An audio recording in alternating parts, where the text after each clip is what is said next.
Topic है coordinate covalent bond या फिर इसे हम डेटिव बॉन्ड भी कहते हैं। Definition: the bond between two atoms when the shared pair of electrons is donated by one of the bonded atom is called coordinate covalent bond। अब दो एटम्स के दरमियान जो बॉन्ड बनेगा जिसमें इलेक्ट्रॉन पेयर जो है वो सिर्फ एक ही एटम से शेयर किया जाएगा, उस तरह का जो बॉन्ड बनेगा उसे हम नाम देंगे coordinate covalent bond. Covalent bond में क्या होता था, एक इलेक्ट्रॉन एक एटम की तरफ से आता था जबकि दूसरा इलेक्ट्रॉन दूसरे एटम की तरफ से आता था। लेकिन कोऑर्डिनेट में क्या है, जो पूरा इलेक्ट्रॉन पेयर है या फिर हम कहें दोनों इलेक्ट्रॉन्स जो हैं वो एक ही एटम की तरफ से आएंगे और वो बनाएंगे कोऑर्डिनेट कोवलेंट बॉन्ड। और इलेक्ट्रॉन पेयर कौन शेयर करेगा, जो पहले से ही बॉन्डेड होगा वो अपना इलेक्ट्रॉन पेयर शेयर करेगा। Examples: the bond formation between NH3 and BF3। अब दोनों पहले से ही बॉन्डेड एटम्स हैं लेकिन फिर भी इनके दरमियान जो है, इन दोनों के दरमियान एक बॉन्ड बनेगा जिसको हम नाम देंगे कोऑर्डिनेट कोवलेंट बॉन्ड का। NH3 has 3 covalent bond and there is a lone pair of electron on nitrogen।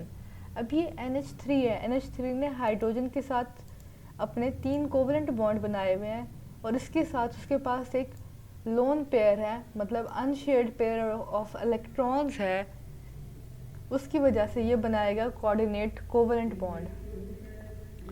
On the other hand, boron atom is BF3 in BF3 is deficient in a lone pair of electrons। Actually the octet of B is not complete in BF3। अब ये देखें, ये BF3 है, इसमें ये 3 bond बना रहा है फ्लोरीन के साथ, तो इसके एक इलेक्ट्रॉन फ्लोरीन एक इलेक्ट्रॉन बोरोमीन, मतलब टोटल 6 इलेक्ट्रॉन्स है।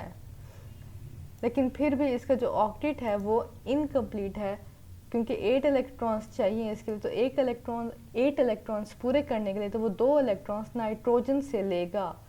इस तरह से जो बोरॉन है उसका ऑक्टेट कंप्लीट हो जाएगा। Therefore nitrogen can donate pair of electron to acceptor BF3 and this results in formation of coordinate covalent bond. अब BF3 का बॉन्ड पूरा करने, इलेक्ट्रॉन्स ऑक्टेट पूरा करने के लिए नाइट्रोजन अपना लोन पेयर जो है वो BF3 को दे देगा और दरमियान में इनके बन जाएगा कोऑर्डिनेट कोवलेंट बॉन्ड। अब ये जो दे रहा है अपना बॉन्ड, इसको इलेक्ट्रॉन पेयर BF3 को, और ये एरो जो है ये कोऑर्डिनेट कोवलेंट बॉन्ड को शो कर रहा है, ये वाला एरो। अब देखें, इसमें जो इलेक्ट्रॉन पेयर है वो सिर्फ एक एटम ने शेयर किया है जबकि दूसरे की तरफ से नहीं आया। ये जो बॉन्ड है सिर्फ नाइट्रोजन के इलेक्ट्रॉन पेयर शेयर करने की वजह से बना है, इसलिए हम इसे कोऑर्डिनेट कोवलेंट बॉन्ड कहते हैं या फिर डेटिव बॉन्ड भी इसी वजह से कहते हैं क्योंकि इसमें एक जो एटम है वो अपने दोनों इलेक्ट्रॉन पेयर को शेयर कर देता है। After formation of coordinate covalent bond, the distinction between covalent and coordinate covalent bond vanishes। अब जब ये coordinate covalent bond बन जाएगा दो मॉलिक्यूल्स के दरमियान, तो जो डिस्टिंक्शन है, मतलब डिफरेंस है कोऑर्डिनेट कोवलेंट बॉन्ड और कोवलेंट बॉन्ड के दरमियान, वो ख़त्म हो जाता है। अब ऐसे ही हम इसकी इस बॉन्ड की और एग्जांपल्स देखते हैं। तो अगली एग्जांपल है हाइड्रोनियम आयन की।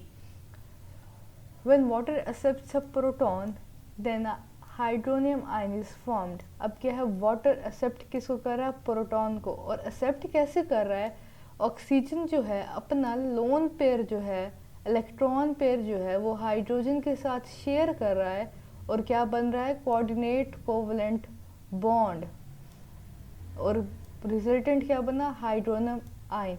इसको हम शो कैसे करते हैं, अडक्ट में शो करते हैं। ये जो कंपाउंड बनता है इसको अडक्ट हम कहते हैं। हाइड्रोनियम आयन बना है किसकी वजह से, कोऑर्डिनेट कोवलेंट बॉन्ड जो कि बना है वाटर और प्रोटॉन के दरमियान।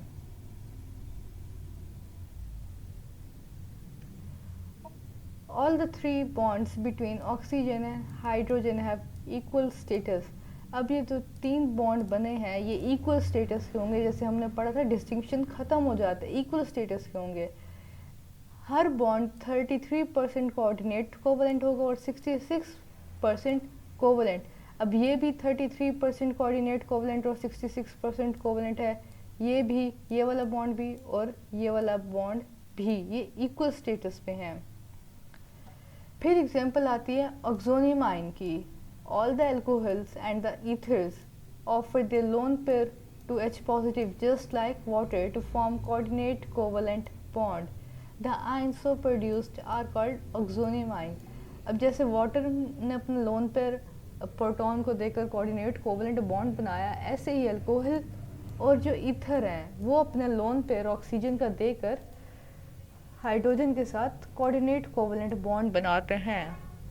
अब अल्कोहल में जो है एक तरफ हाइड्रोजन होता है एक तरफ आर, जबकि ईथर में दोनों तरफ आर होता है, तो ये कोऑर्डिनेट कोवलेंट बॉन्ड बन रहा है। और ये ऑक्सोनियम आयंस ऑफ अल्कोहल से और ये ऑक्सोनियम आयन ऑफ ईथर आ जाता है। फिर है अमोनियम आयन।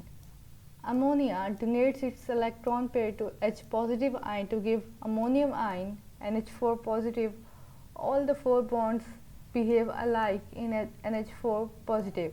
अब ये अमोनिया है, इसमें नाइट्रोजन ने पहले हाइड्रोजन के साथ अपने 3 कोवलेंट बॉन्ड बनाए हुए हैं, लेकिन इसके पास एक लोन पेयर यानी अनशेयर्ड पेयर ऑफ इलेक्ट्रॉन भी मौजूद है, तो वो अपना इलेक्ट्रॉन पेयर शेयर करेगा हाइड्रोजन के साथ और क्या बनाएगा, covalent bond coordinate covalent bond बनाएगा और क्या बनेगा, अमोनियम आयन बनेगा।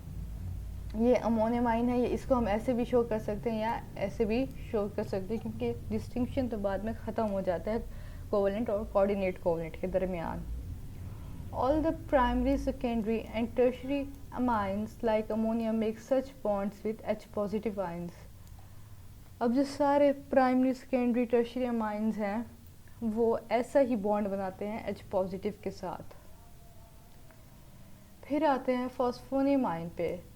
When PH3 phosphine accepts a proton H positive then phosphonium ion is formed. अब ये PH3 है, इसके पास भी एक लोन पेयर है, ये अपना इलेक्ट्रॉन पेयर इधर शेयर कर देगा हाइड्रोजन के साथ और रिजल्टेंट क्या बनेगा, फॉस्फोनियम आयन। या इसको इस तरह शो करें या इस तरह शो करें सिंपली बॉन्ड से, तो एक ही बात है। फिर आ जाता है coordinate covalent bond are present in HNO3।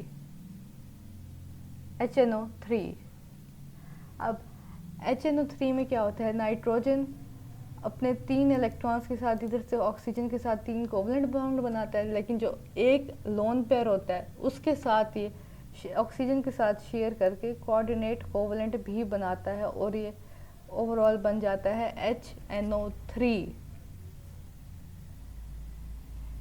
Many oxy acids of halogens like HClO2, HClO3 and HClO4 have coordinate covalent bond between chlorine and oxygen. अब इसमें क्लोरीन जो है अपने एक लोन पेयर से इधर एक ऑक्सीजन के साथ कोऑर्डिनेट कोवलेंट बॉन्ड बना रहा है, इधर 2 के साथ, जबकि इधर 3 के साथ वो कोऑर्डिनेट कोवलेंट बॉन्ड बना रहा है। तो क्लोरीन भी ऑक्सीजन के साथ ऑक्सी एसिड्स में कोऑर्डिनेट कोवलेंट बॉन्ड बनाता है। तो आपने कि एग्जांपल्स को अच्छी तरह करना है कि एरो कहाँ पे जा रहा है, इलेक्ट्रॉन पेयर कौन दे रहा है, अडक्ट कौन सा बन रहा है, अच्छी तरह याद रखना है। और फिर इंशाल्लाह कल हम आगे पढ़ेंगे। अपनी अटेंडेंस ज़रूर लगाइएगा। अल्लाह हाफिज़।